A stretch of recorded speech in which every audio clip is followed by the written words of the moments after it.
با مقصد جلب نورسان با ورزش، ترغیب طرز حیات سالم و تربیت نورسان در روحیه وطن پرستی با اقدام بخش جوانان ورزش و سیاحی و مکتب بچگانه ورزشی در ناحیه وسه با جلب نورسان و جوانان مسابقه‌های وسیع ورزشی دایر گردیدند.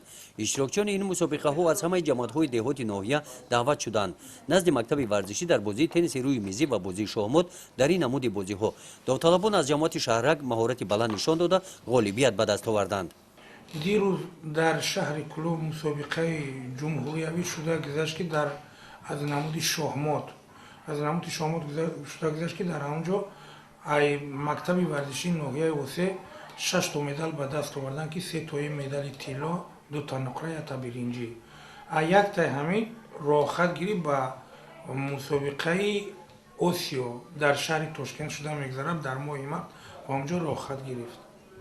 ولی ما ای 8-10 نمودی ورزش روز ما مسابقه گذرانده استادیم برای همین 23 فوریه روز ارتش ملی که همین پسر بچه ها همین روز ایاد نبرارند همین روز یک حیات موند بامون.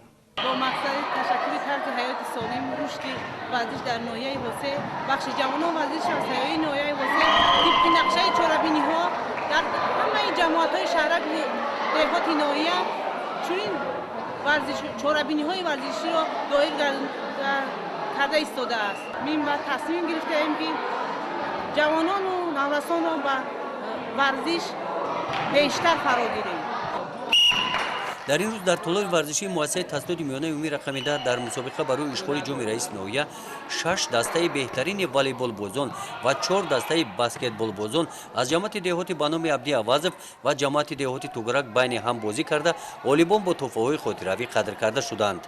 کودکان بسیار ذوق کلان دارند و بغیر از شخصانی که در مکتب ورزشی تمرین میکنند که زیاده از 600 نفر میباشند در برابر همین باز از این از زیادتر باز خوانندگان مکتب‌های تحصیلات میانه عمومی با ورزش مشغولند و هر روز آمده در تمرین‌های این مکتب ورزشی را تماشا میکنند و خودشان نام‌نویسی میکنند که در نمودهای گوناگون ورزش آنها شغل ورزند. بنابراین همه دستاوردهای مکتب ورزشی خیلی که سرور مکتب ورزشی را خلف قید کردن به حد کلان است. زیاده از 100 مدال و افتخارنامه و دیگر مکافات‌های مالی و پولی آنها گرفتند. در دیگر تالارهای ورزشی ناحیه از روی گشتن طرز ملی یک حربه شرقی فوتبال خرد ورزش سبک مسابقه‌های ورزشی دایر گردیدند. از روی گفت متخصصان دایر نمودن مسابقه‌های ورزشی با جلب نورسان به ورزش مساعدت نموده است.